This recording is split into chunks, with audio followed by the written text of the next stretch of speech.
Այսօր շարունակելու ենք խոսել Եփեսացիների թղթից, հետաքրքիր է, որ այս թուղթը անհատակ աղբյուր է իրականում Աստծո խորհուրդների, Աստծո ճշմարտության։ Երկու կիրակի առաջ խոսեցինք մի կարևոր բանի մասին, եթե գիշերեք, որ նա է մեր խաղաղությունը, հա, Տիրոջ խաղաղությունը լինելու մասին շատ արձագանքներ եղավ։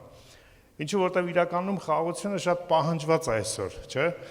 Հանուն խաղաղության, չէ՞, տենց մարդիկ հանուն խաղաղության պատերազմներ են արել,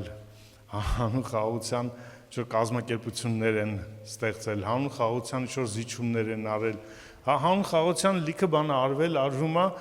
բայց տենց ասած ի վերջո ոչ մեկ չի հասկանում, չգիտի այդ խաղաղությունը ինչ ձևով է, ինչ է այդ խաղաղությունը, բայց բոլորը իր կարիքը ունեն, բոլորը հասկանում են, որ խաղաղությունը պետք է։ Շատերի համար խաղաղությունը ուղղակի պատերազմի բացակայությունն է։ Չկա պատերազմ, ուրեմն խաղաղություն է։ Բայց հաստատ համաձայն կլինեք իմ հետ, որ մարդիկ, ովքեր կիլոմետրերով, հազարավոր կիլոմետրերով հեռու են գտնվում պատերազմներից, մեկը խաղաղություն չունեն։ Ու ես գիտեմ մարդիկ, ովքեր պատերազմի մեջ, երեք մեր հրաշալի ընտանիքներից մեկին հյուր ենք, եւ Ռիպայտը պատմում էր, որ պատերազմի մասնակցել էր, որ այդ թոհու բոյի մեջ կարծես մի հատ սկաֆանդր քեզ հագցնեին, ասում էր, ու դու ապահով ու խաղաղ էիր, արկեր ընկնում էին, մարդիկ էին զոհվում, հա, բայց դու խաղաղության մեջ էիր, այդ ոնց որ սկաֆանդրի մեջ ապահով հագած լինեիր, որովհետեւ այդ ժամանակ նաեւ եկեղեցին աղոթում էր, ընտանիքը աղոթում էր։ Բայց դա ուրիշ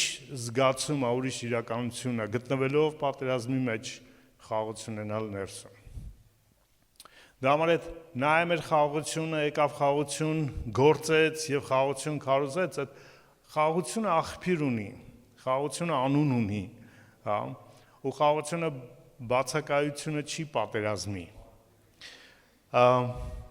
Այս խաղաղության նա է մեր խաղաղությունը արտահայտությունը, Պողոսը գիտեք, որ ինքը լավ հրեա ռաբի էր, ինքը շատ լավ գիտեր 5 կտակարանը, ու երբ որ հավատաց ճանաչեց Տեր Հիսուսին, սկսեց բացահայտել, որ ողջ 5 կտակարանը իրականում Հիսուսի մասին է։ Ղուկաս երբ որ գրում էր իր ավետարանը եւ վերջում այդ Էմաուսի ճանապարհի հանդիպումը Հիսուսի իր աշակերտների հետ, հետո եկավ ինքը անձամբ հանդիպեց, հա, ասաց խաղաղություն ձեզ եւ սկսեց բացել գրվածքները, որ իր մասին էին գրված։ Ղուկասը Պողոսի գործընկերն էր, եւ սա նաեւ Պողոսի հավատքներ կամ գաղափարներ, միտքներ, ճանաչողություններ, որ ողջ 5 կտակարանը դա Հիսուսի նախերգանքն է, Հիսուսի պատրաստությունն է։ Կարծես Աստված ողջ այդ հին ուխտի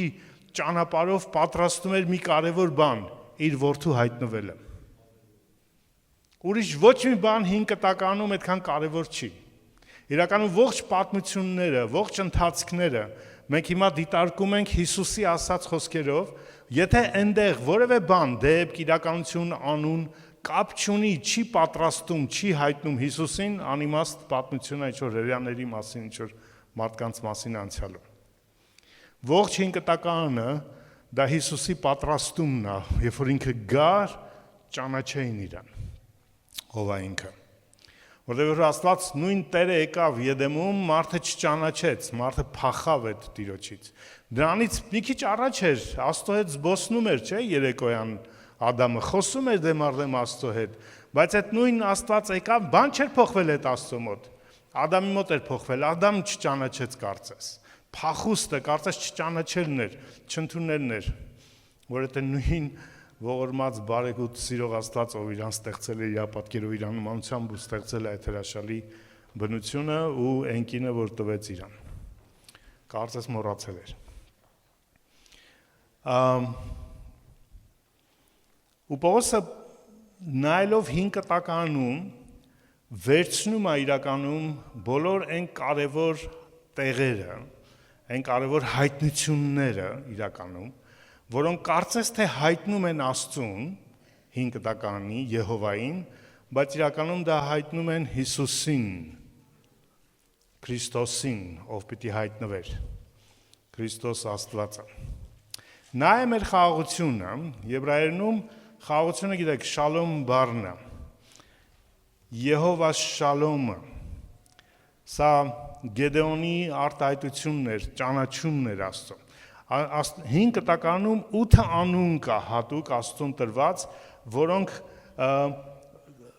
բաղկացած են երկու բաղադրիչներից՝ Եհովա եւ որևէ այլ իրականություն, օրինակ Եհովա Շալոմ, Եհովան խաղաղությունը։ 8-ը մենք տեսնենք, որ ինչպես է Պողոսը այդ բոլոր 8-ը, որոնք Եհովային 5 կտականում տեսնում էր Իսրայելը, հավատում էր ու ճանաչում էր ու կանչում էր, իրականում Հիսուսի անձի մեջ է հայտնված մեզ այսօր։ Ու երբ որ այսօր երգում է եկեղեցին քրիստոնեական Եհովա Շալոմ, իրականում այդ պետք է Հիսուսին երգի։ Հիսուսի անունն է։ Այդ մասին կարդում ենք Դատավորաց 6-րդ գլխում 22-ից 24 խոսքերում, երբ որ Աստված Գեդեոնին կանչեց հրեշտակի միջոցով, եթե պատմությունը ովքեր տեղյակ չեն, կարճ ներկայացնեմ, Իսրայելը չար ճանապարհ էր ընտրել, հեռացել էր Աստծո պատվիրաններից, կամքից, իսկ Աստված խոստացել էր։ Գիտեք, Աստված իր խոստումները չի մոռանում։ Ոչ միայն լավ խոստումները չի մոռանում, վատ խոստումներն էլ չի մոռանում։ Խոստացել էր պատժելու է, եթե չկատարես իմ կամքը, չգտնվես իմ կամքի մեջ, իմ ձայնին չլսես, չհետևես ինձ, իմ պատվիրանները եւ իրավունքները չանես, պատժելու եմ։ Առաջինը պատժելու եմ երաշտով, սովով, խելքի չգաք, այլ ազգեր են գալու ձեր այն չեղացնել տանեն ձեր ձեռից, ձեզ տրկացնեն, եթե դա էլ չսովորեք, եթե դրան էլ չհասկանաք, ձեզ խրատ չլինի, ավելին եմ անելու, ձեզ տանելու եմ գերության, քշելու եմ այս երկրից, որտեղ այս երկիրը ես ձեզ պայմանով եմ տվել։ Եթե դուք իմ կամքը չեք կատարում, ոչ չով առավել չեք նրանցից, ովքեր ինձ չեն ճանաչում եւ չեն կատարում։ Ինչի պետքա դուք զբաղեցնեք այն հողը, որտեղ մարդիկ հազարամյակներ ապրել են, չճանաչելով ինձ։ Դուք էլ ճանաչելով չեք կատարում իմ կամքը, ինչով եք առավել։ Ես ձեզ կհանեմ այս հողը, ես ձեզ տվել եմ պայմանով, որ դուք իմ կամքը կատարեք։ Եթե դուք իմ կամքը չեք կատարում, մեր հողը ձերը չի։ Սա ձեր սեփականություն չի։ Դուք վարձակալում եք իրականում այս հողը։ Ու եթե իմ կամքը չի կատարվում, ես նոր վարձակալներ կգտնեմ, այսպես ասած, կհանեմ ձեզ այստեղից։ Ու այդպես էլ եղավ, Իսրայելը հեռացավ, դատավորների ժամանակ տեսնում ենք Իսրայելը չէր փնտրում էլ, Աստծո կամքը չկար, օրենքը ոչ ոք չէր ապահովում, հա, ոչ ոք չէր հիշում նախկին հայրերին, հերոսներ չկային, մոդելներ չկային, հա, հավատքի խավարի ժամանակն էր Իսրայելի պատմության մեջ կարելի ասել։ Եվ երաշտ եղավ, սով եղավ, ավելին չխրատվեց Իսրայելը, մադիամացիները եկան, այլ ազգեր եկան ու այդ սկսեցին թալանել Իսրայելին, խլել Իսրայելից այդ մի քիչն էլ որ ուներ։ Ու այս թալանի, կորստի, ցավի իրականության մեջ Գեդեոն անունով մի անձնավորություն փոսի մեջ ցորեն էր կալսում, եթե ովքեր գիտեն ինչա դա, ավելի շատ քամուն էր տալիս, որտեղ ցորենը կալսում էին, հետո բերում էին քամուն էին տալիս, որ թեփը հատիկից անջատվի։ Սկզբից այդ եզներով կալսում հատուկ կանաքայլերով, սարերով, տենց անցնում էին ցորենի վրայով, փռված ցորենի քաղված, որպեսզի մի քիչ պատիճից անջատեն, հետո պատիճից էլ քամով էին անջատում։ Հիմա պատկերացեք փոսի մեջ այնքան վախեցած է Գեդեոնը, ու փոսի մեջ ով է քամի տեսել եք փոսի մեջ։ Այնքան ինքը վախեցած է, որ վախենում է դուրս գա վերևում անի դա, փոսի մեջ է դա անում։ Ամենաանարդյունավետ գործն է անում իրականում։ Այդքան վախի մեջ է։ Ու երբ մենք վախի մեջ ենք, իրականում շատ անարդյունավետ որոշումներ ենք կայացնում, անարդյունավետ բաներ ենք անում։ Դա համար վախի մեջ ոչ մի որոշում պետք չի կայացնել։ Դա առանձին թեմա է, դրան կանրադառնանք։ Ու Տիրոջ հրեշտակը գալիս է այդ Գեդեոնին, ասում է ողջույն զորավոր կտրիչ, Տերը քո հետ է։ Զորավոր կտրիչ, այս վախեցած։ Ով Գեդեոնը երևի կողքերն է նայում, էլի մարդ կա իր հետ փոսում։ Ես զորավոր Տերը մեր հետ է, բա մեր հետ է ինչու են այս ամեն փորձանքները մեր հետ ելնում։ Որովհետև դուք Տիրոջ հետ չեք։ Հիմա այս վախեցած, տագնապած, հա, սովի, երաշտի, օտարի լծի անհանգստությամբ եղած այս Գեդեոնին, Տեր ասում է նայ, ես ձեր հետ եմ ու Մադիամի հետ կռվելու եք ու հաղթելու եք։ Այս մարդը վախեցած է, այս մարդը խաղաղության կարիք ունի, չէ՞։ Պետք է Տերը գա ասի հանգստացի, նորմալ է, մի վախեցի, ես քո հետ եմ, չէ՞, եկել ասում է հələ կռվելու եք։ Գիտեք ինչու՞։ Որտեղ Աստված կռվող Աստված է։ Որտեղ խաղաղությունը կռվի բացակայությունը չի։ Խաղաղությունը իրականում ճիշտ կռիվն է։ Ճիշտ կռվի մեջ լինելն է։ Պատերազմ ու պայքար կա, որը պետքա պայքարենք ամենքս, ամենքիս համար կռվելու տեղ կա, ու մեր խաղաղությունը իրականում այդ կռվի մեջ է, ոչ թե կռիվներից խուսափելու մեջ է։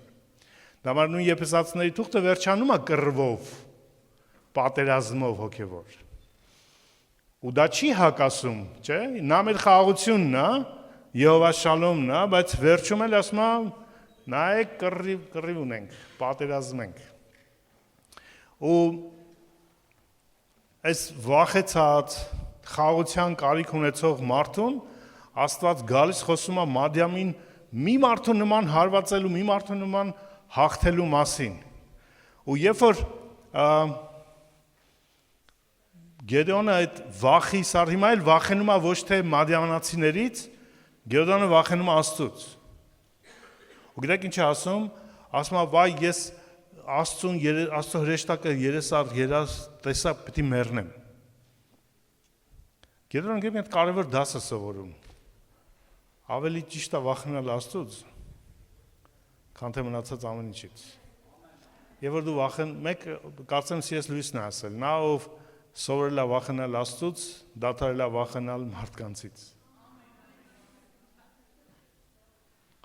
Ու Աստված այդ դաս ուզում էր Գեդեոնին, որովհետև կռվողը, խաղաղություն փնտրողը պետք է կարևոր մի դաս ունենա։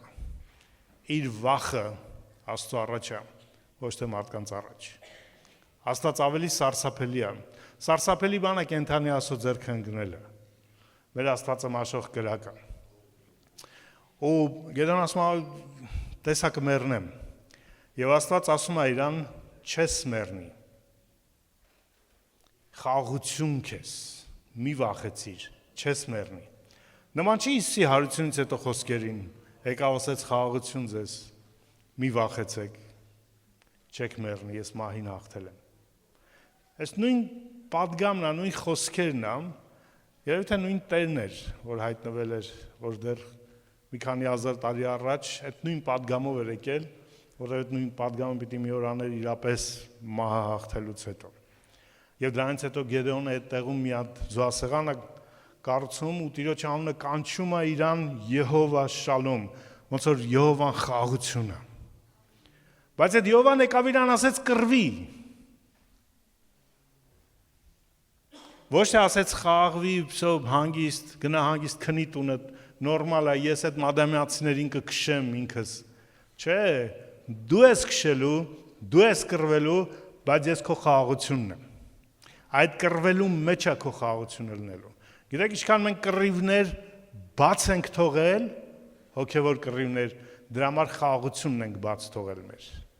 մեր ապահովությունն ենք բաց թողել։ Կռիվներ, որտեղ Աստված կանչել է քեզ կռվելու, ու հակառակը դու կորուստ ես ունեցել, որտեղ կռիվների ես գնացել, որ Աստված քեզ չի կանչել կռվելու։ Կարևոր է գտնես քո կռվի վայրը, քո պայքարի տեղը։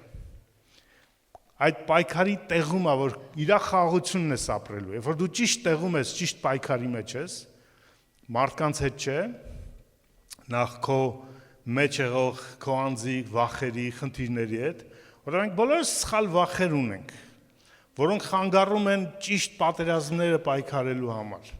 Մենակության վախը, անապահովության վախը, սոված մնալու, չգիտեմ, վարձերը չմուծելու, աշխատանք չունենալու, մերժված լինելու, այնքան վախեր կա, սխալ վախեր, որոնք մեզ կառավարում են եւ զրկում են մեզ իրական այն պայքարից, ինչին կանչել է Աստված, ու թշնամին միշտ անելու է դա, որպեսզի մեզ զրկի իրական խաղաղությունից, իրական հաղթանակից։ Շալոմը դա ամբողջականությունն է, ապահովությունը։ Մովսեսը երբ որ Ելիցուն 15:3-ում ասում է Եհովան կռվող այրը, ու նրա անունը Եհովա է։ Երկու անգամ Եհովա անունը ասում ու իրան կոչում է կռվող այր, պատերազմի այր Եհովան, ոչ թե խաղության այր, պատերազմի այր։ Նույն իշ բառն է, որ Աստված կոչում է իշ եւ իշա, այր եւ կին։ Մեր խաղությունը մենք մտածում ենք, որ պետք է ամեն ինչից հեռու մնանք, չգիտեմ, այդ նիրվանայի մեջ ընկնենք, փակենք դուռը, խաղությունը դի գնանք անտառի մեջ, մարգագետիններում, բնության մեջ, այնտեղ է խաղությունը, այնտեղ չի խաղությունը։ Խաղությունը Տիրոջ կռվի մեջ լինել է, այն կռվին, որ քեզ կանչել է, որտեղ երբ որ դու այդ պայքարի մեջ ես։ Ու դա կարող տարբեր բաներ լինի տարբեր մեկերից համար, տարբեր պայքարներ։ Քո անձի պայքարը, քո ծառայության պայքարը, քո կոչման պայքարը, քո անհավատ ընտանիքի փրկության պայքարը, հա, քո ընկերների մեջ Աստծո անունը հայտնի անելու պայքարը։ Տարբեր պայքարի տեղեր կա։ Ու երբ որ դու այդ պայքարների մեջ ես, այդ ժամանակ ես խաղության մեջ։ Եհովան շալոմն է քո։ Փիլիպպեցիների 4-րդ Պողոս առաքյալը հետևյալ հետաքրքիր խոսքերն ասում։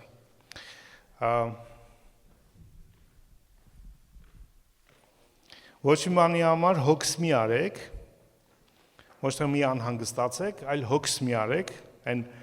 ստրեսի հոգսի մասն է խոսքը, այլ ամեն բանի մեջ աղոթքով եւ աղաչանքով գոհությունով միասին ձեր խնդրվածքը Աստծուն հայտնի լինի եւ Աստծո խաղաղությունը, Աստծո շալոմը, որ ամեն մտքից վեր է, ձեր սրտերը եւ մտքերը Քրիստոս Հիսուսում պիտի պահպանի։ Աստծո խաղաղությունը ամեն մտքից վեր է։ Երբ որ մենք իր մեջ ենք փնտրում, իրենով ենք կախված, որտեղ նա է մեր խաղաղությունը, ինչպես Եփեսացիներին եմ կարդում ենք, մեր շալոմը, պայքարի շալոմը։ Սա կարծես պարադոքս է, չէ՞։ Խաղաղությունը կարծես պայքարի բացակայությունը աշխարհի համար, բայց իրականում խաղաղությունը ճիշտ պայքարի մեջ լինելն է, ճիշտ պատերազմի մեջ լինելը։ Եհովա շալոմ, Պողոսը հայտնում է իրան, որպես Հիսուսով մեր խաղաղությունն է։ Երկրորդ արտահայտությունն է այդ 8-ից Եհովա Ռահա, Աստված, որ նախախնամում է կամ նախապես ապահովում է։ Եփեսացիս 3:20 նրանով կարող է խիստ առատությամբ շատ ավելին անել, քան մենք խնդրում ենք կամ խորհում ենք, իր զորությունով մեր մեջ փառք լինի եկեղեցում եւ Հիսուս Քրիստոսում բոլոր դարերի մեջ։ Նա ով կանի խիստ առատությամբ ավելին, քան մենք խնդրում ենք եւ խորհում ենք։ Պողոս իրականում անդրադարձ է կատարում այդ Աբրահամի դեպքին, երբ որ Աստված Աբրահամին կանչեց 22-րդ գլխում, ասեց որդուդ բեր, որ ինձ համար զոհանես այնտեղում, որ ես քեզ ցույց կտամ։ Ու ինքը առավոտյան վերցնում է իր որդուն, վերցնում է ցախը, վերցնում է դանակը եւ գնում են այնտեղը, ու որդին ասում է, հայր, ասում է, ցախը կա, գրակը կա, դանակը կա, այն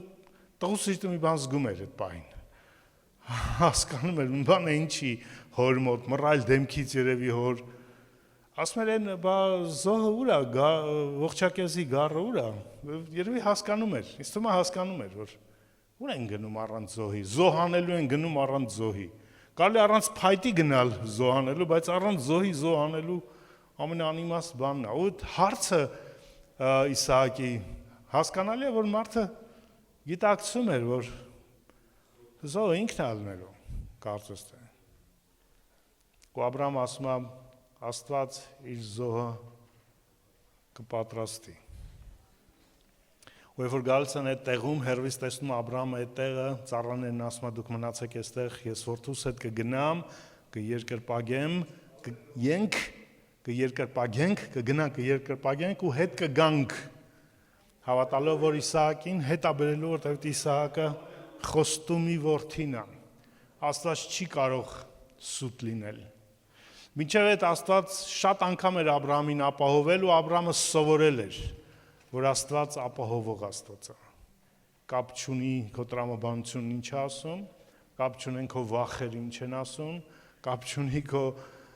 տնտեսությունը ինչ է ասում, կապ չունի քո շեֆը ինչ է ասում աշխատանքիդ հետ կապած, աշխատավարձիդ հետ կապած, Աբրահամը սովորել էր, որ իր ապահովությունը Եհովան է, Աստված է։ Դա ասեց Աստված կպատրաստի։ Ու երբ որ գալիս են այդտեղում եւ հենց դանակը արդեն պատրաստում է որ իր որդուն կապած դրած ցախի վրա։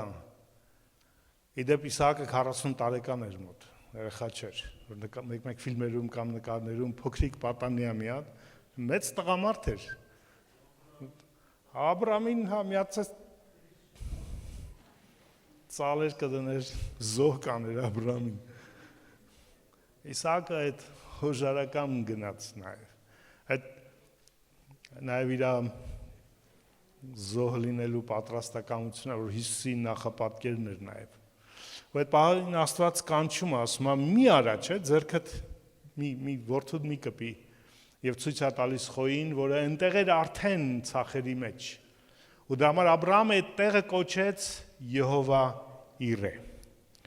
որ Աստված պիտի ապահովի։ Այդ Իրե ռուսերենն է, իրականում Եհովա Ռահան է եբրայերենում։ Նա վրանում ավելին, քան մենք խնդրում ենք կամ պատկերացնում ենք։ Աբրահամի համար դա իր որդու փրկության օրն էր, չէ՞, դա իր պատկերացրածն էր, դա իր վախի անհանգստության տեղն էր, բայց Աստծո համար դա ավելին էր, դա մարդկության փրկության տեղն էր, իր որդու զոհաբերության տեղն էր, որտեվ այդ նույն տեղում մի օր Աստված իր որդի Ադամի համար պիտի ապահովեր իր գառան միջոցով փրկությունը, եւ որ Հիսուսը խաչի վրա ողջ մարդկության համար, Ադամի համար։ Կալվինիստները հավատում են, որ միայն ընտրվածների համար է մահացել Հիսուսը։ Հիսուսը մահացել է ողջ մարդկության համար, Ադամի համար, Ադամին Ադամով, ինքը վերջին Ադամն էր, առաջին Ադամի համար։ Աստված կկանխատեսի իրականում, կտեսնի այդ արտահայտությունը, իր զոհը։ Ոնց որ Աբրահամը հասկանում էր, որ Աստված նախապես է տեսել այս ամենը։ Դա համար երբ որ ինքը նոր է տեսնելու, հերվից պիտի տեսնի այդ, Աստված վաղուց հավիտենությունից է տեսել դա։ Ինչը դու տեսնում ես որպես քո խնդիր, Աստված վաղուց տեսել է դա որպես քո խնդիր։ Ու երբ որ դու հիմա ես խնդրում դրա մասին, Աստված նախորոք տեսել է դա եւ նախորոք ապահովել է այդ հարցը։ Հիսուսը ասում էր. դուք դեռ չխնդրած մի եղեք հեթանոսների պես շատախոս, որոնց թվում է, որ իրանց շատ խոսելով պետքա լսելի լինեն։ Մատթեոս 8:6-ն է. դուք դեռ չխնդրած, ձեր երկնային հայրը գիտի, թե ձեզ ինչ է պետք։ Դուք հələ չեք խնդրել, դուք հələ չգիտեք ինչ է ձեզ պետք, ինքը տեսել է։ Հիսուսն էլ էր անդրադարձ անում Եհովա Ռահային։ Աստված որ նախապես տեսնում է։ Եվ որ մենք հանդիպում ենք ինչ-որ խնդրի, մտածում ենք, Տեր, վայ, մյուս ամիս խնդիրը, չգիտեմ, հիմա ու մստում Աստված, մի րոպե, հələ տեսնեմ, այդ ինչ խնդիր է, ոնց ենք լուծում, այդպես չի Աստված։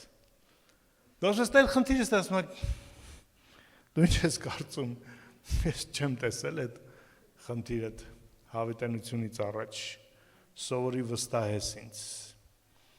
Աստված կանխատեսության Աստված է, նախապես տեսնող Աստված է։ Դա համար Հիսուսը ասեց, դու դեռ Փիլիպոսը քեզ չկանչած, դու թզենու տակ էիր Նաթանայել, ես քեզ տեսա մինչև այդ, Աստված մինչև այդ տեսնող Աստված է, Եհովա Ռահա։ Ապահովության հարցը մարդկային կարիքներից ամենակարևոր կարիքն է։ Մենք կարիք ունենք ապահովության։ Մենք կարիք ունենք, որ մեր տոնը կերակուր լինի, մեր գլխի վրա ապահով տանիք լինի, հագուստ լինի, չէ՞։ Մենք մարդիկս կախված ենք ապահովությունից։ Համաձայն եք։ Աստված իրան կոչել է ապահովող Աստված։ Եհովա Ռաֆա, նա ով ապահովում է։ Ոչ թե մենք ենք ապահովում։ Իրականում ինքն է ապահովում։ Մենք ուղղակի բացահայտում ենք իր ապահովման միջոցները։ Դա նոր բիզնես կլինի, նոր աշխատանք կլինի, հինը կորցնել կլինի անգամ։ Երբեմն պետք է հինը կորցնես, որ նորը ստանաս։ Ու մենք կարճած ենք, վախեցա, որտեղ երբ որ մեր ապահովությունը մեր գործն է, մեր աշխատանքն է, չգիտեմ, մարդիկ են։ Ու ոչ թե Աստվածը, ոչ թե կարճում ենք ընդեղից, ապահովողից, ապահովությունից, ոչ թե, այսինքն, երբ որ դու քո աշխատավարձին ես ասում Եհովա Ռաֆա, քո, չգիտեմ, շեֆին ես ասում, ինքն է քո Եհովան այդ ժամանակ, ինքն է քո ապահովողը, ոչ թե Աստվածը։ Պողոս սովորեցնում էր, որ նա ով կարող է անել ավելին, քան մենք խնդրում ենք, կամ նույնիսկ խորհում ենք անգամ, մեր մտածելուց ավելին։ Ինքը մեր Ռահանը, մեր Եհովան, ով տալիս է։ Մաղաքիայի մարգարեությունում վերջի մարգարեությունն է 5 կտականի։ Աստված նեղված է խոսում Իսրայելին։ Ասում է դուք ինձ թալանում եք, ու դուք ասում եք ինչով են քեզ թալանել։ Ասում եմ իմ 10-րդները չեք տալիս ինձ, չեք տալիս, որտեվ ասում եք քիչ ամես չի հերիքի։ Ստացվում է ոնց որ վախենում եք, որ ես չեմ ապահովում։ Դուք դրանով ասում եք, դուք չեք տալիս, դուք կարճած եք ձեր բերքից, մտածում եք, որ դեռ ժամանակ 10-րդը բերքի ոչխարի եւ այլի տեսքով էր։ Ոնց որ չի տվել Աստված ու կարող է չտա, դա համար ավելի լավ է ինչ որ կա պահենք։ Դուք չեք հավատում, որ ես ապահովող եմ։ Ասում եմ տվեք, տեսեք, մի հատ փորձեք ինձ։ Ես չեմ բացելու երկնքի պատուհանները, որովհետեւ դուք ապահովության կարիք ունեք, ես ստեղծել եմ դեպիսին, ապահովման կարիքով, բայց ես ինքս ապահովողն եմ, անիմաստ է ստեղծել ձեզ ապահովման կարիքով ու չապահովել։ Այդ չար ծնողն է այդպես, չէ, երեխային բերում է այս աշխարհ ու բանի տեղ չի դնում։ Աստված այդպես ասում է, քո հայրն ու մայրը քեզ թողնի, ես քեզ չեմ թողնի։ Եթե կաթով կերակրող մայրը իր երեխային թողնի, ես քեզ չեմ թողնի, Աստված ասում է իր մասին։ Ու դուք ինչ եք ասում, վախենում եք, որ ես չեմ իմանում ոնց ապահովեմ ձեզ։ Ինձ ինչի տեղ եք դրել տենց ասած։ Մարդը ավելին կարող է, քո բանկը ավելին կարող է, քան ես։ Կարծում եմ Աստծո նախանձը շատ անգամ է մեր կյանքում բորբոքում, երբ որ մենք ինչ որ մի երևույթ իրականություն ավելին ենք կարճում որպես ապահովության աղբյուր, քան Աստծո անձամբ։ Նա որ կարող է անել ավելին, քան դու խնդրում ես կամ խորում ես, խիստ շատ առատությամբ, ոսը հատուկ շեշտադրում է, ոչ թե տենց մի քիչով, զորով, եւ որ քանի հազարին կերակրում էր Հիսուսը, քանի անգամ տարբեր 12 կողով եւ ավելի հավաքեցին, միշտ առատության Աստվածը, Եհովան, ով մեր Ռահանն է, Հիսուսը, մեր հայրը, ով մեր ապահովությունն է։ Սա կարևոր է, մանավանդ այս վերջի շրջանում, երբ որ տնտեսական խնդիրները բարդանում են, բոլորը խոսում են, որ եւս մեկ այլ տնտեսական անկում է սպասում, ֆինանսական անկում է սպասում, գները ավելի թանկանալու են եւ այլն։ Okay։ Կարող է ստաց իմաստություն տա ինչ-որ մեկին կամ բոլորին պաշար հավաքելու, հա, ինչպես Եգիպտոսի համար Հովսեփի միջոցով պատվիրեց պաշար հավաքելու 20% ամեն տարվա բերքի, չէ, 7 տարվա ընթացքում, չէ, դա Աստծո իմաստությունն էր պաշար հավաքելով դիմակայելու են դիմացի ճգնաժամին, ինչպես իրանց էլ իրանց են ժամանակվա երաշներ, իրանց ֆինանսական անկումներ, չգիտեմ, ճգնաժամներ, ֆինանսական համակարգի անկումներ, տնտեսական համակարգի անկումներ, միշտ էլ եղել է այդ անկումները, նորություն չի, ու ակնկալել ապահովություն դնել այդ հույս դնել ֆինանսական, չգիտեմ, դոլարի վրա, եվրոյի վրա, դրամի վրա,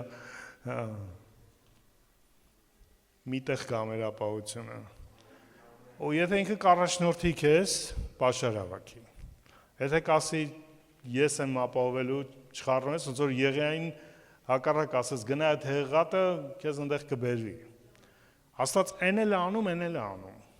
Մեկին կասի պաշար հավաքի, մյուսին կասի հակառակը, ոչ իման չանես, ես եմ քեզ պահելու։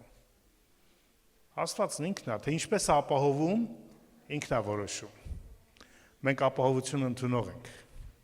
Ինքը ապահովություն տվողն է։ Երրորդը Եփեսացիս 4-ի 17-ից 5-ի 5-ը եւ հետո 6-ից 11 տեսնում ենք Պողոսը հատուկ պատգամներ է խոսում եփեսացիներին, ասելով ինչը պետքա եփեսացիները ինչի մեջ ապրեն, ինչպեսին լինեն, որը տարբեր է նաև մյուսներից, այն անհավատ աշխարհից։ Եվ 5-ի 6-ը 11-ը հետեւյալ արտահայտությունն անում, որտեղ այս բաների համար Աստծո բարկությունը գալիս է աննազանդության որդիների վրա, ուրեմն նրանց մասնակից մի եղեք, այլ քննեք թե ինչն է Տիրոջը հաճելին, 17-18-ը ճանաչեք Տիրոջը կամքը եւ Սուրբ Հոգով լցվեք։ Նայեք, Պողոսը ինչ է հստակեցնում, որ այն բաները, որոնք ինքը թվարկում անդե անառակություն, պոռնկություն, բարկություն, չարություն, բաներ է, բարոյական վարքագծեր է նկարագրում, ու ասում է դուք սրանց հետ բաժին մի ունեցեք, հեռու եղեք այդ հիմարական խեղկատակություններից, այդ պոշլի ոնց է հայերեն, պիղծ, կեղտոտ, անհարիր, այդ խոսքերից, այդ ինչը մանավանդ այսօրվա հումոր կոչված իրականության մեջ լիքն է, ասում է ինչպես սուրբերին է վայել, հեռու մնացեք դրանից, որտեվ այս ամենի համար Աստծո բարկությունն է գալիս աննազանդության որդիների վրա, դուք հակառակը փնտրեք ինչն է Տիրոջը հաճելին, հոգով լցվեք, որ ճանաչեք իր կամքը, չէ՞։ Ճիշտ սա նկարագիրը, այս նկարագիրը Ելիցի նկարագիրն է նորից։ Պողոսը ինչպես ասացի, ինքը լավ գիտի 5 կտակարանն է, ու տեսնում է ինչ որ Աստված հայտնել է իրան 5 կտականում եւ ինչպես է դա նոր կտականում Հիսուսի մեջ մեզ վերաբերվում, հա, մեր ժառանգությունը դարել։ Ինչ ենք տեսնում Ելիցի 15-ում։ Աստված Իսրայելին հանել է Եգիպտոսից, ու հիմա իրան խրատ է տալիս։ Ճիշտ ոնց որ Պողոսը խրատ էր տալիս եփեսացիներին, որոնք փրկված էին, որոնք մի ժամանակ մեռած էին մեղքի մեջ, իրենց մեղքերի մեջ, այս աշխարհի ճանապարհով եւ գտնում էին սատանայի ներգործության ներքո, ճիշտ ոնց որ փրկված Իսրայելը խրատ ստացավ Եհովայից, այդպես էլ հիմա Պողոսը խրատ է տալիս փրկված եփեսացիներին, որոնք երկնավորներում նստած են Քրիստոսով, ում գալիք աշխարհի մեջ ցուցադրվող քաղցրության համար է որոշվել եւ այլն, ասում են նայեք ձեր վարքը այսպեսին լինի, ինչպես վայելա այդ կարգավիճակ ունեցող մարդկանց, ում Աստված փրկել է, նստեցրել է Քրիստոսում, որպեսզի իր փառքին մասնակից անի եւ գալիք դարերի մեջ իր քաղցրությունը ցույց տա, դրա համար դուք տարբեր եղեք նրանցից, որտեվ մյուսների վրա գալիս Աստծո բարկությունը, դուք քննեք ինչն է Տիրոջը հաճելի, լսեք իր ձայնը, հոգով առաջնորդվեք, հա։ Եվ անայք ինչ ասում Ելիցում Մովսեսը, այս նույն խոսքերի իրականում դրսևորումն է։ Ու եթե ուշադիր լսես քո Տեր Աստծո ձայնին, Սուրբ Հոգով առաջնորդվեք։ Եվ անես ինչն է աչքի առաջ հաճելի է, փնտրեք ինչն է Տիրոջը հաճելի։ Պողոսի խոսքերում 5:10-ն է։ Ականջ դնես նրա պատվիրաններին եւ նրա բոլոր կանոնները պահես, այն ախտերից կամ հարվածներից ոչ մեկը քեզ վրա չեմ բերի, ես չեմ բերի, ոչ թե չեն գա ինքնին ինչ որ ավտոմատ, ես չեմ բերի, Աստված ակտիվ է խոսում։ Առաջի դեմքով, որպես ինքն է անում այն հարվածները, այն ախտերը, այն խնդիրները, որոնք կար Եգիպտոսում իրեն մերժելու պատճառով, որ բերեցի եգիպտացիների վրա։ Այդ հարվածներից ոչ մեկը քեզ վրա չեմ բերի, որ բերեցի եգիպտացիների վրա, որովհետև Եհովա Ռաֆա, ես Եհովա բժիշկն եմ, տենց ասած, բժշկողն եմ, վերականգնողն եմ։ Նայեք, նույն զուգահեռ իրականությունն է։ Պողոսը առանց հիշատակելու Եհովա Ռաֆա անունը նկարագրում է այդ անվան հետ կապված հատվածը Ելիցի գրքից, որտեղ Աստված իրան հայտնում է որպես բժշկող, եթե իմ ձայնին լսեք, իմ հաճելի բաները կատարեք, իմ պատվիրանների մեջ քայլեք, այսինքն նրանք ովքեր չեն անելու դա, գալու է իմ հարվածները, ու ակտիվ Աստված անում։ Պատժում Աստված։ Ու Պողոսն էլ է ասում,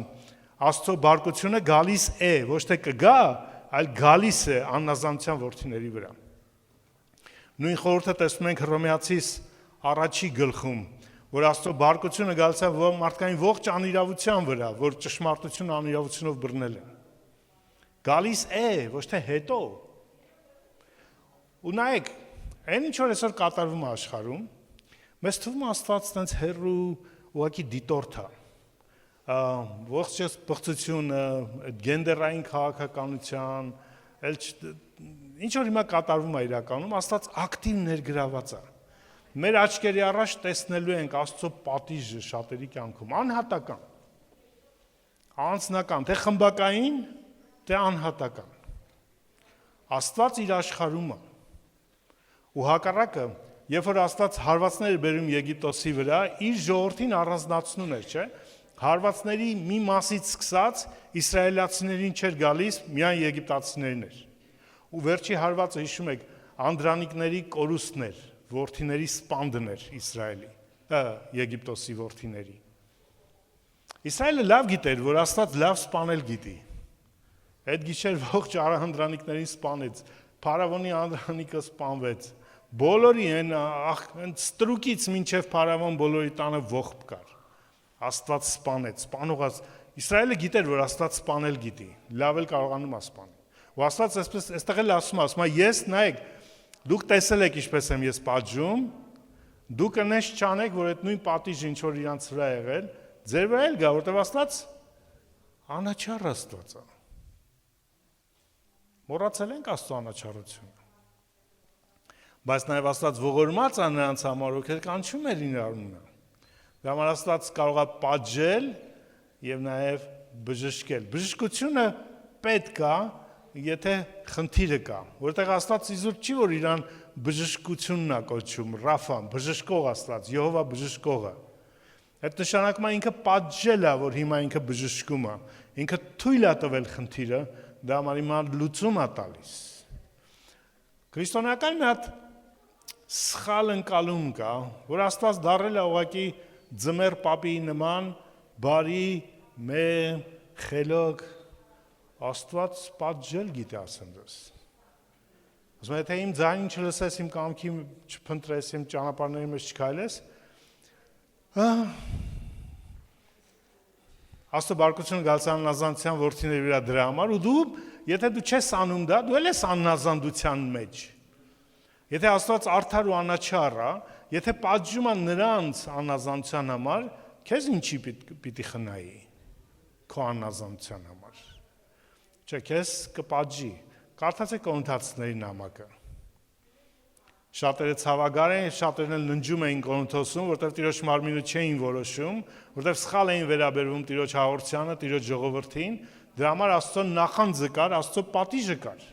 Շատերը չէին էլ բժշկվում, ցավի հիվանդությունների մեջ են եւ չէին բժշկվում։ Առաջ Կորինթացիս 5-ում Պողոսը խոսում է մի անձնավորության մասին, որը իր հոր հետ որպես թե կնոջ հետ ապրում է, ու այն աստիճանի մեղքա, որ նույնիսկ հեթանոսները դա չեն արել, ու Կորինթոսի եկեղեցին ուրախացել է դրա համար։ Դες շնորհ կա առատ։ Պողոսը պատիժ է բերում։ Ասում է, երբ որ կհավաքվեք, իմ հոգին էլ ձեր մեջ Տիրոջ զորությունով, այդպիսին սատանային մատնեք մարմնի փչանալու համար։ Վաու, չէ՞ ասում ապաշխարացրեք իրան, եղբայրը, մարդը երևի սխալվել է, միանգամից պատիժ է խոսում։ Աստված պատժել գիտի։ Նույն Պողոս ասում է, ինչով եք ուզում գամ, քաղցությունով, թե գավազանով գամ։ Գիտեք, Քրիստոսի իշխանությունը ասում է, ին վրա չի պակասել։ Աննազանդություն Աստծո համար, անկախ նրանից թող է այդ աննազանդությունը գործում։ Եթե մեկը որ կոչված է քրիստոնյա, բայց ինքը աննազանդ Աստծո կամքին չի փնտրում Աստծո կամքը, Աստծո հոգով չի առաջնորդվում, այլ առաջնորդվում է մարմնով, պղծությամբ, չարությամբ, ինչի պետք է ազատ լինի այն պատիժներից, այն խնդիրներից, որ այս աշխարհը ստանում Աստծո կողմից։ Ով ասել մենք իմունիտետ ունենք այդ ժամանակ։ Չունենք այդ իմունիտետը։ Մեր իմունիտետը Հիսուսի մեջ լինելն է, իր հետ, իր միջոցով քայլելն է, նորոգվելն է, զարգանալն է, աճելն է, փոխվելն է, մինչև ամենքս հասնենք Աստծո որդու հավատքի միաբանությանը, կատարյալ մարդ լինելուն։ Եթե այս process-ը չկա, այն որ մեկը իրան քրիստոնյա համարում, եկեղեցի է գալիս, չի փրկում։ Աստծուն հնարավոր չի խաբել։ Աստված մեր սրտերը գիտի, ամեն մեկի սրտերը։ ասած ամեն մեկին գիտի ով է։ Աստված բժշկում էր թե հին կտականում, թե նոր կտականում, եւ ակնարկ Աստծո նաև էր, որ եթե դու կարես իմ հոգիով եւ իմ կամքի մեջ ապրես, այն ինչ որ աշխարհը տառապում է, դու չես տառապի։ Այսօր աշխարհը տառապում է ստրեսից, իրականում։ Բոլորը ստրես ունեն։ Բոլորը կապ չունի դու միլիարդատեր ես, միլիոնատեր ես, ապահով աշխատանք ունես, չունես, բոլորը տառապում են ստրեսի իրականությունից։ Դա համար հոգեբանները պարապ չեն մնում այսօր։ Ու զարգանում է հոգեբանության ֆակուլտետները լիքտ են դիմորդներով։ Որտեղ ստրեսը շատացել է մարդկային կյանքում, վախերը շատացել են։ Մաս մեդիան ամեն ինչ անում է, որ մենք վախի մեջ ապրենք։ Լուրերը, նորությունները, ամեն ինչ վատ ստրեսային ձևով է հաճուցում։ Բա իմացաք ինչ եղավ, չէ՞, որ դու ստրեսի մեջ լինես։ Որտեղ վախեցած ստրեսով մարդուն հեշտ է կառավարել։ Ապահով խաղաղը մարդուն անհնարին է կառավարել։ Դա համար Աստվածում է մեզ իր խաղաղության մեզ պահի, որպեսզի աշխարհը թշնամուն մեզ չկառավարեն։ Ստրեսը կարևոր, երբ որ քո կախվածությունը ու դու Աստծո հոգուն լսում ես ու իր կամքի մեջ ապրում ես, լուրերը քեզ չեն վախեցնում, որովհետև դու լսում ես մեկ այլ լուր, ինչա հոգին քեզ ասում։ Հիշում եք, երբ որ Հայրոսին լուր եկավ, աղջիկդ մահացավ, էլ վարդապետին մի անհանգստացրա։ Դա լուր էր, վախեցնող լուր էր։ Մի լուր էր, որից Հայրոսը վախենում էր, որ մի օր կլսի, աղջիկդ մեռավ։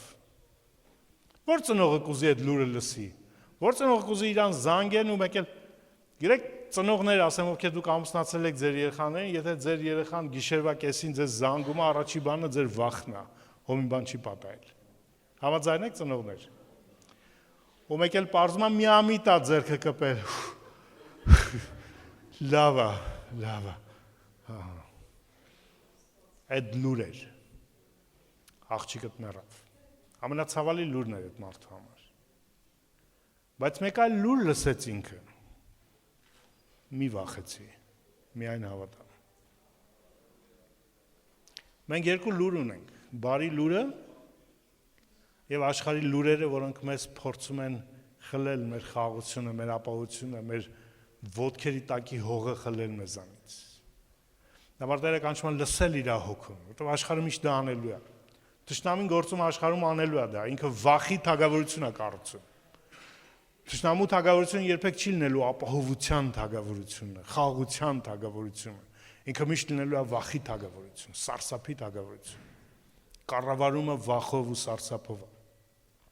Դա համար պետք է լսել ուրիշ ձայն, ուրիշ լուր լսել։ Դա համար Աստված իր հոգուն է տվել, որ մենք լսենք այդ հոգուն։ Դա ուղղակի հաճելի զգացում չի, լեզուներ ենք խոսում, ինչ որ զգացողությունը, ջերմություն է գալիս մեր վրա։ Ինքը ամենակարևորից ասեց, գնամ կուղարկեմ ուրիշ մխիթարիչի, որ ձեր հետ լինի, ձեզ առաջնորդի, ձեզ սովորեցնի, հիշեցնի, որ աշխարհի պես չվախենաք։ Իմ խաղաղությունն եմ տալիս ձեզ, ոչ թե ինչպես աշխարհը։ Այդ խաղաղության մեջ այդ հոգին է, որ տանում է մեզ խաղաղության, իր խաղաղության, իր ապահովության մեջ։ Երկրորդ վտանգը կա այսօրվա, որից ցավոք նաև քրիստոնյաների մեծ մասն են բռնված, բացի ստրեսից, որ էլի ստրես է բերում։ Սա մի հատ կախվածություն է, որ ավելի մեծ կախվածություն է, քան թմրամոլերի կախվածությունը։ Ու սա վերջին շրջանի, վերջին սերունդի նաև ավելի վտանգավոր կախվածություններից է։ Ուշադրության կարիքի կախվածությունը։ Որովհետև քո կյանքը հիմա հասանելի է բոլորին, եթե առաջ մարդկանց կյանքը միայն հասանել էր իր շուրջ եղած մի քանի տենց տասնյակ լավ մարդկանց համար, հիմա քո մարդկանց կյանքը հասանելի է ողջ աշխարհին։ Քո կյանքը կարող է ուշադրություն գրավել բոլորի կողմից, ողջ աշխարհը տեսնում է քեզ։ Ու եթե նայեք ինչ են անում, ինչու՞մ է իրականությունը, մարդիկ ուշադրություն են փնտրում, քանի լայք դրեցին, քանի սրտիկ դրեցին, ով արեց, ով շատ հետևորդ ունի, եւ այլն։ Հարցը մենակ ֆինանսը չի, որոնք ինչ-որ ոմանք գումար են աշխատում, չէ, այդ ուշադրության կարիքն է, կախվածությունն է։ Ու անկարծ մեկը պոստա դրել, ինչ որ ժամանակ երկար ժամանակ ոչ մեկ լայք չի դնում, մարդիկ ստրես են տանում, ուշադրություն չկա։ Ինչ են մարդիկ, չգիտեմ, կարող չգիտեմ հին ձև է պատածում,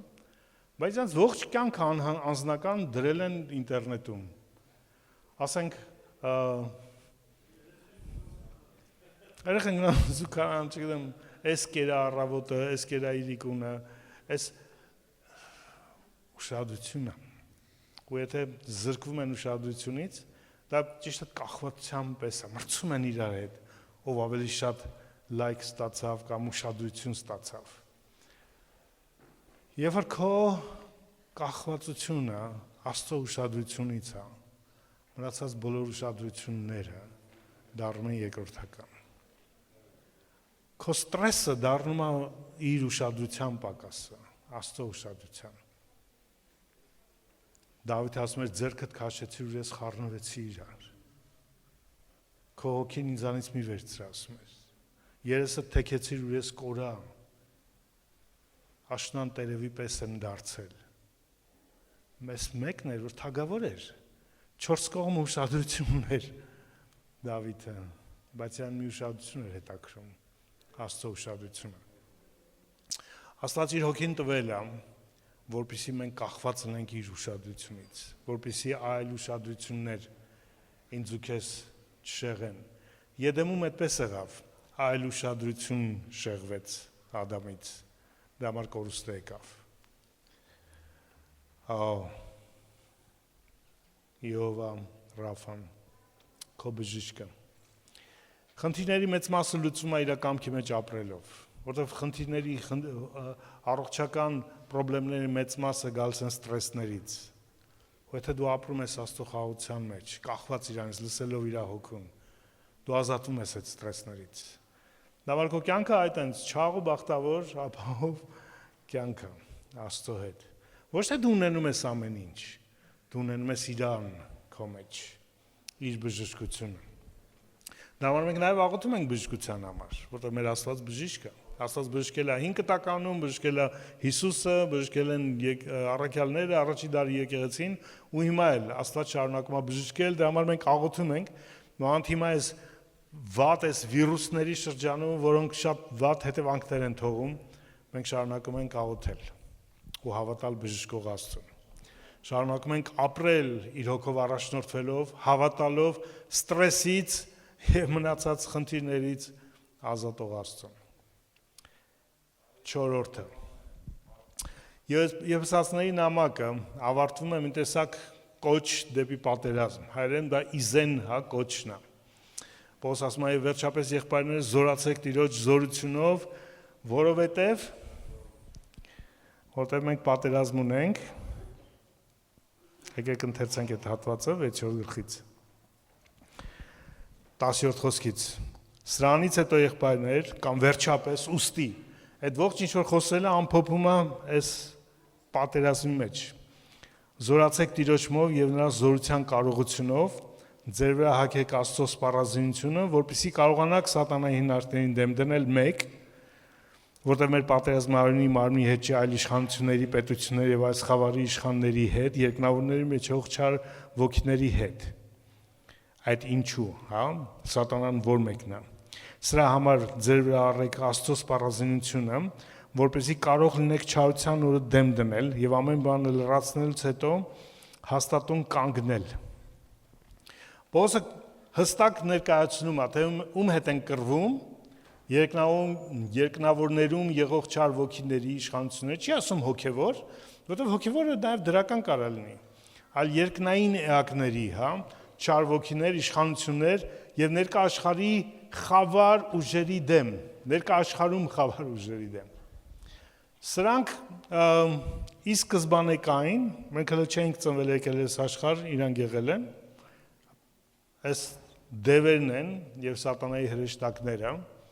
որոնք ավելի փորձառու են մեզանից, ավելի զորավոր են մեզանից, մեզ ավելի լավ գիտեն, քան մենք մեզ գիտենք։ Մեր տկարությունները մեզնից լավ գիտեն։ Իրանք լավ կարող են կանխատեսել, թե դու որ պարագայում ինչպիսի քայլեր կանես։ Դա համար իրանց գայթակղությունների, իրանց հարձակումների ծրագիրը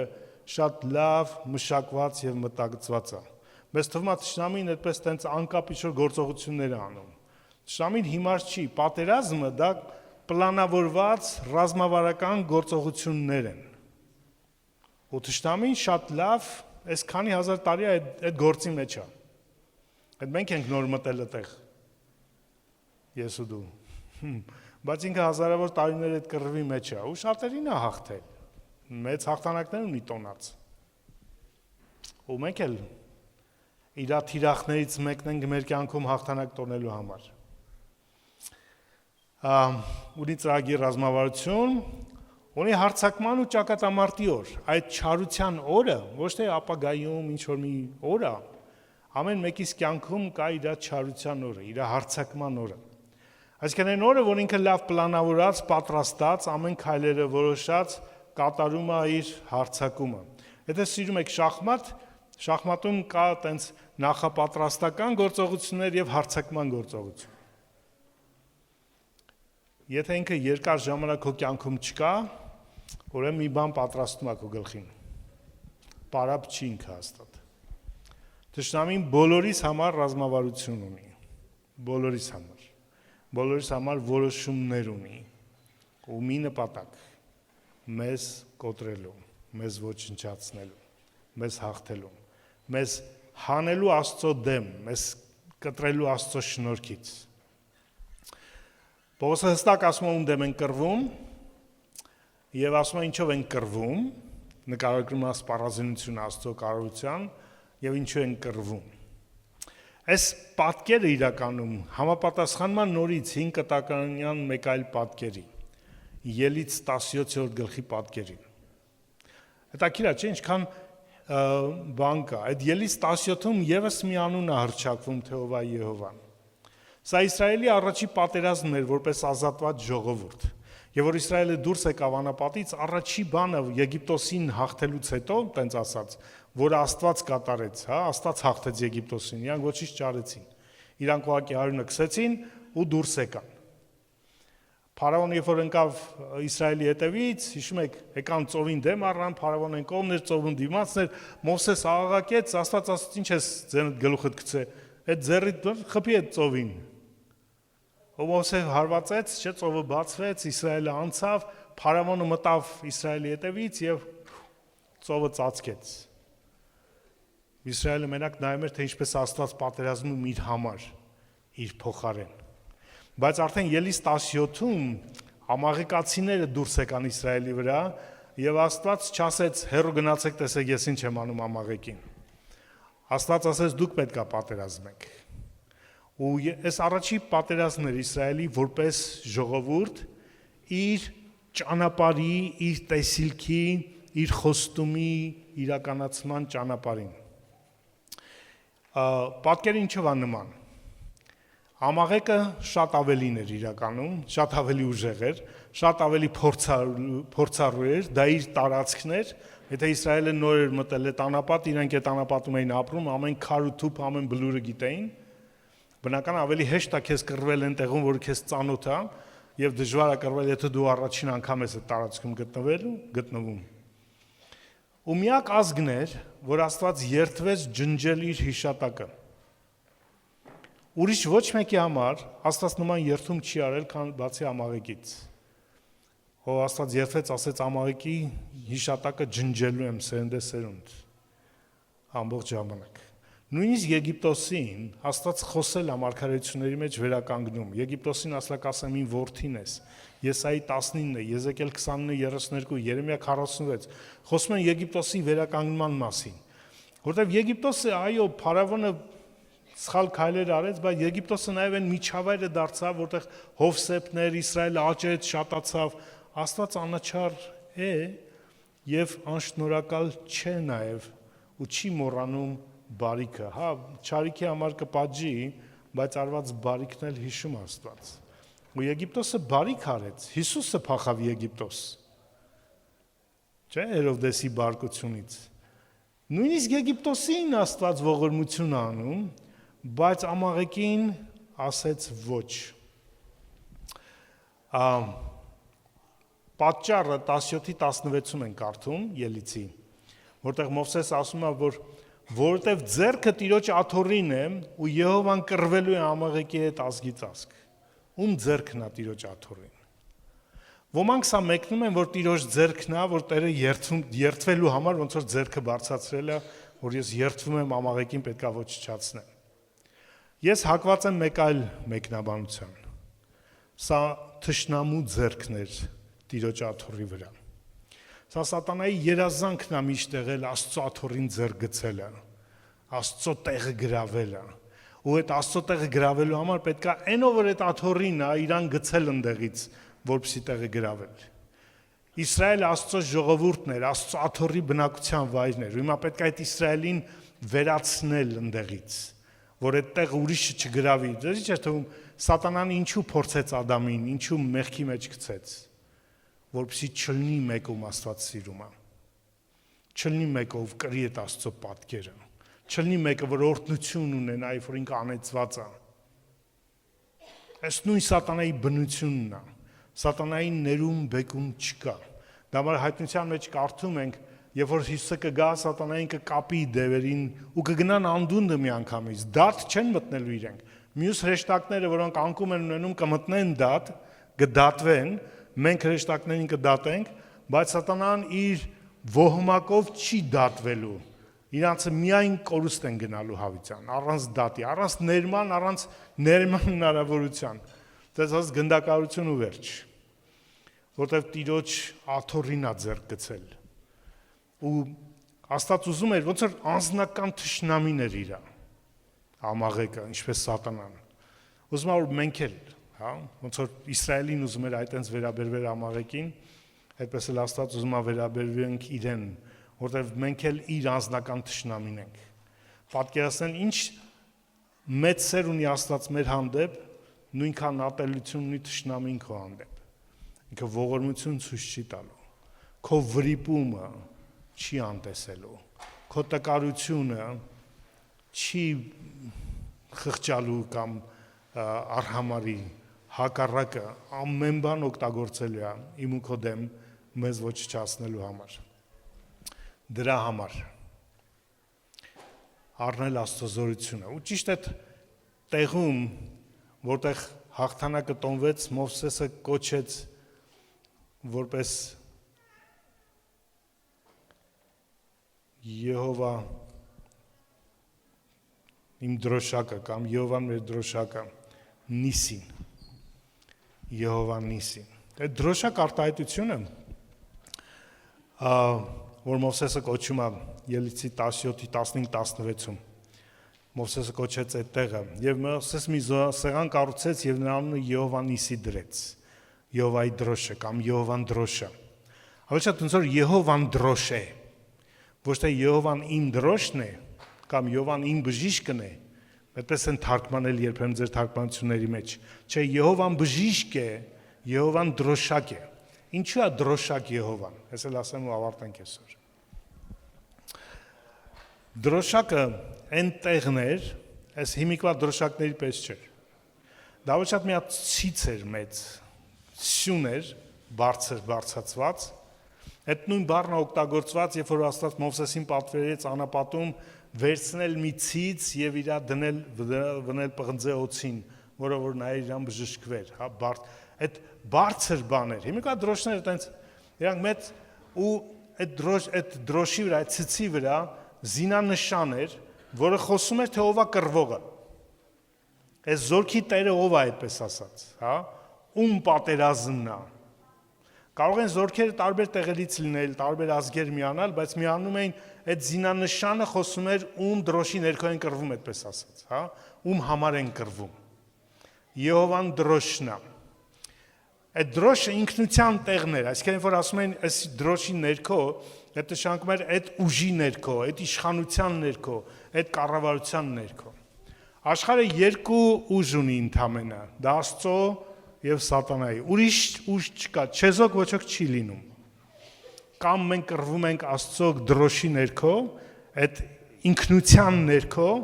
ինքը կամ մեր նիսին է մեր դրոշն է իր անունը իր անձը կամ սատանայինն է ուրիշ բան չկա։ Այդ դրոշը տալիս է մեր ինքնության տեղը, որը մեր կանգնելու տեղն է, որտեղ այդ զորքը, որ գալիս էին պատերազմի դաշտը, միանում էին այդ ինքնությանը, հա, այդ իշխանությանը, այդ անունին։